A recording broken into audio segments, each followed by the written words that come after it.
हाँ जी तो स्टूडेंट्स अस्सलाम वालेकुम। आज का जो हमारा लेक्चर है वो है चैप्टर 4 इम्पीडेंस मैचिंग के ऊपर। आगे हमने ट्रांसमिशन लाइन इम्पीडेंस को स्टडी किया था, वही हमारे यहाँ पे काम भी आएगा। अब असल में हम इसमें ये चीज़ स्टडी करने वाले हैं कि बच्चों किस तरह से हम सोर्स साइड की इम्पीडेंस और लोड साइड की इम्पीडेंस को मैच करके मैक्सिमम पावर को ट्रांसफ़र करवा सकते हैं। क्योंकि आप सभी जानते हैं कि मैक्सिमम पावर ट्रांसफ़र थ्योरम आपने स्टडी किया था लीनियर सर्किट एनालिसिस के अंदर, चैप्टर 5 के अंदर थेवेनिन्स और नॉर्टन के बाद आपने वो स्टडी किया था, जिसमें ये चीज़ आपको पढ़ाई गई थी कि जब तक आपका लोड रेजिस्टेंस आपकी सोर्स रेजिस्टेंस के बराबर नहीं हो जाता, मैक्सिमम पावर ट्रांसफ़र नहीं हो सकता। तो यहाँ पे भी यही चीज़ होगी। हम एक ऐसा फ़िल्टर डिज़ाइन करेंगे जो क्या करेगा, अगर हम सोर्स साइड्स अब यहाँ पे इम्पीडेंस की बात हो रही है ना, मतलब कि यहाँ पे इमेजिनरी पार्ट भी शामिल होगा, यानी कि इमेजिनरी से मुराद यानी कि इसमें इंडक्टेंस भी होगी और कैपेसिटेंस वगैरह भी होगी। ठीक है, इसके क्वेश्चन भी हम करने वाले हैं। तो पहले सबसे पहली जो मेन बात मैं कर रहा हूँ, देखिए इसने यहाँ पे मेरे वाली वो वाली बात दोहराई भी हुई है कि impedance matching is often necessary in the design of RF circuit to provide the maximum possible transfer of power between a source and its load. यानी कि इम्पीडेंस मैचिंग जो है वो हमारे लिए इतनी ज़रूरी है RF सर्किट को डिज़ाइन करते वक्त के मैक्सिमम जो पॉसिबल ट्रांसफ़र हो सके पावर का सोर्स और लोड के दरमियान, वो इसी की मदद से किया जा सकता है। अब मेरी ज़रा बात सुनिएगा, हम करते क्या, हम एक ऐसा फ़िल्टर डिज़ाइन करते हैं। देखें ये नीचे इसने मिसाल दी हुई है एक सर्किट की। हम ये RS लगा हुआ है यानी कि सोर्स की रेजिस्टेंस है, यानी कि जो हम यहाँ पे इनपुट दे रहे हैं उसकी इंटरनल रेजिस्टेंस की बात कर रहा है। ठीक है, और ये लोड की रेजिस्टेंस है और ये लोड के ऊपर हमारे पास वोल्टेज है। अब अगर हम ओहम्स लॉ यानी कि यहाँ पे अगर हम बात करें ओहम्स लॉ की मदद से, आपको पता है हम जो लॉ बनाते हैं वोल्टेज डिवीजन रूल KVL वगैरह, वो सारा आपको पता बेसिक है। अगर मैं KVL का रूल लगाता हूँ तो तब भी मुझे यानी कि एक प्रोसीजर में से गुजरना पड़ेगा, पहले करंट के रूल लगाने पड़ेंगे। तो एक डायरेक्ट मेथड है, मैं यहाँ पे वोल्टेज डिवीजन रूल की मदद से RL के क्रॉस इसके वोल्टेज फाइंड आउट कर सकता हूँ, जिनका नाम V1 है। क्योंकि V1 इसके क्रॉस वोल्टेज आते हैं ना, क्योंकि देखो इनका अपर और लोअर टर्मिनल कॉमन है। क्योंकि अगर एक V1 है ना, अगर कोई भी इस तरह से मेंशन हो और उसका दूसरा टर्मिनल ऐसे ओपन पड़ा हो, तो ओपन का मतलब होता है उसकी इनफाइनाइट रेजिस्टेंस है उस साइड में। इनफाइनाइट रेजिस्टेंस मींस यानी कि वो ग्राउंड है एक लिहाज से। तो लिहाजा उस लिहाज से अगर मैं बात करूं तो देखें, यानी कि इसका एक टर्मिनल है यहाँ पे, इसके साथ यहाँ पे कॉमन हो रहा है और एक टर्मिनल इसका ग्राउंड है V1 का। तो ये दोनों पैरेलल में हुए तो पैरेलल में वोल्टेज सेम होता है। और वैसे भी आपको पता होना चाहिए V1 असल में RL के क्रॉस ही वोल्टेज है। तो मुझे RL यानी कि वोल्टेज डिवीजन रूल अगर मैं इसके ऊपर लगाता हूँ तो V1 की वैल्यू कैसे आएगी, यानी जिस रजिस्टर के क्रॉस आप वोल्टेज फाइंड आउट कर रहे हैं उसकी रेजिस्टेंस ऊपर आएगी, बटे में आएगी टोटल रेजिस्टेंस यानी कि RL plus RS multiply by supplied voltage. तो देखें यही फार्मूला यहाँ पे लगाया गया हुआ है, V1 is equal to RL over RS plus RL multiply by VFS। ठीक है जी। अब देखें वो कहता है सेट कर लें थोड़ी देर के लिए आप, यानी ये कंसीडर कर लीजिए कि VS इज इक्वल टू 1 है हमारे पास और RS इज इक्वल टू 1 है। और थोड़ी देर के लिए, एक मिनट, ये आपसे नहीं मैं बात कर रहा, ये यूट्यूब से बात कर रहा हूँ। यूट्यूब मैं आपसे कहना चाहूँगा, ये बच्चों के कह लें बच्चों की ज़रूरत के लिए हमें ये बुक का इस्तेमाल करना पड़ रहा है। इस सिर्फ एक वन लेक्चर में आप इसके ऊपर आप रिपोर्ट करके कोई प्रॉब्लम ना कीजिएगा। ये बुक वालों से भी मेरी एक गुजारिश है, क्योंकि प्रीवियस में भी एक बुक वालों ने प्रॉब्लम कर दिया था, तो वो ये प्रॉब्लम दोबारा ना दोहराएं। ये बच्चों के लिए किया जा रहा है, बाद में हम इसकी वीडियो नहीं इस्तेमाल करेंगे आपकी बुक की, जस्ट एक वीडियो इस्तेमाल की जाएगी ये वाली, क्योंकि इस चैप्टर का कंसेप्ट इस्तेमाल होना है।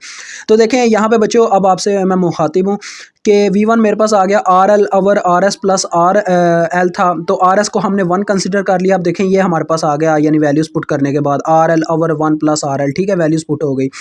अब देखें then the power into RL के क्रॉस अगर आपको पावर फाइंड आउट करनी हो तो कौन सा फार्मूला लगाएंगे, V स्क्वायर ओवर R लगा सकते हैं, VI लगा सकते हैं, उसके बाद वोल्टेज इनटू करंट के बाद आपको पता है वो ओहम्स लॉ ही लगा रहा है ना, तो हम V स्क्वायर ओवर R लगाते हैं, क्योंकि मुझे इस रजिस्टर के क्रॉस इसके वोल्टेज पता है, करंट नहीं पता, तो V1 स्क्वायर ओवर RL आ जाएगा। ये देखें ये फार्मूला। अब V1 का फार्मूला आपके पास ये है, ये उसने यहाँ पे पुट कर दिया हुआ है। जस्ट यार वो थोड़ा सा ना, यानी कि हमें कंपैरिजन दिखा रहा है कि पावर का अगर आप कंपैरिजन करते हो लोड के साथ तो वो किस तरह का आपके पास ग्राफ बनेगा। अब देखें ये दिखा रहा है, यानी कि एक ऐसा पॉइंट होता है हमारे पास जहाँ पे हमें मैक्सिमम पावर ट्रांसफर मिल रहा होता है, उसके यानी कि इर्द गिर्द क्या हो रहा होता है, डिक्रीज ही आ रहा होता है। यानी आप देखो अगर मैं इस तरफ भी मूव करता हूँ तो मेरा पावर जो ट्रांसफर हो रहा होगा उसमें रिफ्लेक्शन आएगा। रिफ्लेक्शन आपने स्टडी किया ट्रांसमिशन लाइन थ्योरी थ्योरी में कि रिफ्लेक्शन का क्या मतलब होता है और उसके बाद अब्जॉर्प्शन का क्या मतलब होता है। यानी कि अगर हमने कोई पावर या कह लें पावर की बजाय अगर मैं बात करूं, हमने वोल्टेज यानी कि डिलीवर किए हैं और वो आगे जितने अब्जॉर्ब होते हैं और जितने रिफ्लेक्ट होते हैं उसके बारे में बात की जाती है।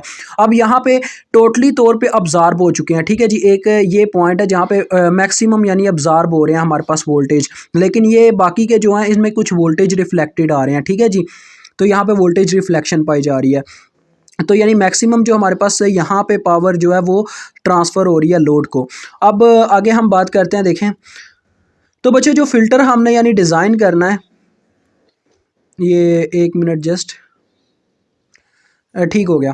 जो फ़िल्टर हमने डिज़ाइन करना है वो देखें यहाँ पे इसने दिखाया हुआ है, ये ज़रा गौर कीजिएगा। इसने ना आपको ज़रा समझाने के लिए, क्योंकि हम बात यहाँ पे उस पे नहीं करने वाले, रियल लोड पे नहीं करने वाले। रियल लोड से मुराद मेरी ये है यानी रेजिस्टिव लोड पे बात नहीं करने वाले, हम बात करने वाले हैं इम्पीडेंस लोड पे। क्योंकि आपके यहाँ पे रियलिटी में अगर बात करें तो ये रेजिस्टिव लोड बहुत कम पाया जाता है, ज़्यादातर हमेशा इम्पीडेंस का लोड ही पाया जाता है, यानी RL या RC या RLC, यानी कि इंडक्टिव कैपेसिटिव, ये सारे पाए जाते हैं, एक साथ पाए जाते हैं। यानी कि अगर आप फ़ैन की बात करते हो तो फ़ैन के अंदर भी आपको इंडक्टेंस, कैपेसिटेंस, रेजिस्टिव मिलेगा, यानी कि सिर्फ रेजिस्टिव लोड नहीं मिलेगा, बहुत कम रेजिस्टिव लोड देखने को मिलता है। तो लिहाजा यही चीज़ है। अब यहाँ पे आप गौर कर सकते हैं, इसने वही सर्किट देखें इस्तेमाल किया हुआ है। जस्ट उसने क्या किया है, यहाँ पे देखें ज़रा गौर से, उसने ना जो सोर्स रेजिस्टेंस थी उसमें एक इंडक्टर लगा के उसने इसको सोर्स इम्पीडेंस कह दिया, ठीक है जी। और जो लोड था आपका वहाँ पे एक कैपेसिटर लगा के उसने आप यहाँ पे लोड इम्पीडेंस इसको कह दिया, ठीक हो गया जी। तो ये जस्ट वो देखें, ये कह रहा है ये सेम टू सेम वही सर्किट है जो आप ऊपर इस्तेमाल कर रहे थे, ठीक है जी। अब देखें उसने एक मिसाल लिया कि अगर आपके पास सोर्स रेजिस्टेंस 5 है और जो आपके पास यानी कि इंडक्टेंस है वो 10 है, -10 J10 है, यानी यहाँ पे कैपेसिटिव लगी हुई है, ठीक है, कैपेसिटिव लोड लगा हुआ है।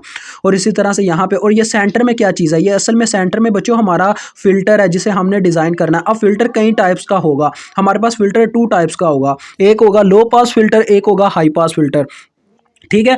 लो पास जो होगा उसमें बच्चों आपको लो पास में देखें क्या देखने को मिलता है, हम इंडक्टर लगाते हैं इस तरह से सीरीज़ में, और यानी कि LC सर्किट होता है ना, LC सर्किट हमारे पास होता है। हम रजिस्टर नहीं इस्तेमाल करेंगे, LC का इस्तेमाल करेंगे, ठीक है। यानी आपको पता है वैसे तो हमने RC और यही मतलब स्टडी किया हुआ है क्या नाम है, लो पास और हाई पास फिल्टर्स में, लेकिन हम यहाँ पे इंडक्टर का इस्तेमाल करेंगे रजिस्टर की जगह। तो देखें यहाँ पे LC है, तो यहाँ पे L जो है वो सोर्स के साथ लगा हुआ है सीरीज़ में, और कैपेसिटर जो है वो पैरेलल में ऐसे लगा हुआ है। तो ये मेरे पास लो पास फिल्टर है। लो पास फिल्टर क्यों इसे कहा जा रहा है, क्योंकि यहाँ पे क्या होगा, ये DC को ब्लॉक नहीं करेगा, DC को जाने देगा। और अगर मैं हाई पास फिल्टर की बात करूं तो हाई पास फिल्टर का भी इस्तेमाल होता है जब हम कैपेसिटर, यानी यहाँ पे देखें यहाँ पे कैपेसिटर लगाया ना, तो हाई पास फिल्टर में ये होता है कि DC ब्लॉक हो जाती है और AC सिर्फ फ्लो करती है। यहाँ पे AC जो है उसमें यानी कि DC को ब्लॉक नहीं, सॉरी DC को ब्लॉक नहीं किया जाएगा, ये चीज़ है इसमें, ये हमारे पास होता है। अब जब कभी आपके क्वेश्चन में आ जाए कि आपने अलाउ करना है DC को फ्लो करने के लिए, तो आप हमेशा कौन सा इस्तेमाल करोगे, आप इस्तेमाल करोगे लो पास फिल्टर का। और जब वो कहेगा कि आपने DC को ब्लॉक करना है, क्योंकि इन दो बातों पर ही काम चल रहा होता है, जब वो कहे कि मैंने फ्लो ऑफ DC ब्लॉक करना है, तो तब आप हाई पास फिल्टर का इस्तेमाल कर लेंगे, यानी उसमें C और L लगा देंगे सेंटर में। तो इनको बाद में फाइंड आउट करना, ये सारा हम एक एग्जांपल से समझेंगे बच्चों, क्योंकि मैं आपको इन चीज़ों में डालकर ज़्यादा मुश्किल में नहीं डालूंगा। जस्ट आपने ये दो शेप्स बच्चों याद रखनी है, LC ये हमारे पास लो पास फिल्टर है और ये हाई पास है, ये हम ज़्यादातर यही इस्तेमाल करते हैं। ये कहीं पे भी बहुत कम ही आपको देखने को मिलेंगी, ये वाली जो हम इस्तेमाल करें B और D। हम जस्ट ये दो ज़्यादातर डायग्राम्स इस्तेमाल करते हैं, मतलब L और C इस तरह से हमने कनेक्ट किया होता है। अब ये जस्ट उसने समझाने के लिए कि यहाँ पे आपको समझाया भी हुआ है मैक्सिमम कैसे होगा, तो वो यार जस्ट मैं आपको ना इजी रखूँगा, कुछ फार्मूलाज आपको दिखाने हैं, देन मैं आपको ना नेक्स्ट लेक्चर में वीडियो के थ्रू क्या नाम है अपना कुछ एग्जांपल सॉल्व करवाऊँगा नेक्स्ट। अब ये देखें, ये एक हमारे पास फार्मूला, ये आपने फाइंड आउट करना होता है, QS is equal to QP। ये असल में ना सीरीज़ में आपके पास यानी कि ये देखें, ये चीज़ सीरीज़ में लग रही है ना, इंडक्टर आपका और कैपेसिटर आपका वहाँ पे पैरेलल में लग रहा था, तो QS और QP का वही मतलब है। तो QS is equal to QP है, इसका फार्मूला ये आपने याद रखना है, RP ओवर RS -1 होता है, ठीक है। RP यानी पैरेलल रेजिस्टेंस और RS यानी कि सीरीज़ रेजिस्टेंस। तो आगे इसका फार्मूला बनता है, देखें QS, इसका अब सिर्फ QP का फार्मूला याद रखो, यानी कि QP। अब देखें बच्चों, बच्चे कन्फ्यूज़ हो जाते हैं हैं, कभी कभार इनका मिक्सअप हो जाता है कि क्यू पी इस साइड पे है या एक्स पी है, यानी कि वो मिक्सअप कर जाते हैं फार्मूले को। आप इस तरह से याद रखो कि रेजिस्टिव पार्ट एक साइड पे है, यानी कि जो हमारा रेजिस्टिव पार्ट है ना वो एक साइड पे, क्योंकि एक्स पी भी एक रेजिस्टिव पार्ट ही है, इंडक्टेंस है ना, तो वही यार एक रेजिस्टिव पार्ट ही हुई ना, यानी रिएक्टेंस हुई और रेजिस्टेंस, यानी आप इस तरह से समझो रेजिस्टेंस और रिएक्टेंस एक साइड पे है और क्यू एक साइड पे, इस तरह से याद रखोगे इजी रहोगे। अब देखो जो क्यू पी का फार्मूला है ये बस आपने याद रखना, दूसरा आपको ऑटोमेटिकली याद हो जाएगा। आपने ये याद रखना है कि क्यू पी के फार्मूले में सिंपल है कि रेजिस्टेंस ऊपर है रिएक्टेंस नीचे है, यानी सीधा सीधा जैसे हमने शुरू में एलसीएम में पहले रेजिस्टेंस पढ़ी थी बाद में रिएक्टेंस पढ़ी थी, तो ऐसे याद रखो। फिर Q P is equal to R P over X P, ये आपको याद हो गया। अदरवाइज आप किसी और तरीके से याद करना चाहो तो कर सकते हो, ये जस्ट मैं आपको ना अपने माइंड का बता रहा हूँ मैंने कैसे याद रखा हुआ है। और क्यू एस का क्या फार्मूला है, क्यू एस का फार्मूला इसका यानी कि इसका जस्ट उल्टा है, यानी यहाँ पे एक्स एस ऊपर होता है, यानी रिएक्टेंस पहले होती है और रेजिस्टेंस बाद में होती है बटे में। तो ये आपने चंद एक फार्मूलाज याद करने हैं, फिर आपका काम हो जाएगा। और नेक्स्ट हम ये याद करने वाले हैं, ठीक है। हम ये एग्जाम्पल आपको नेक्स्ट वीडियो में करके दिखाने वाले हैं।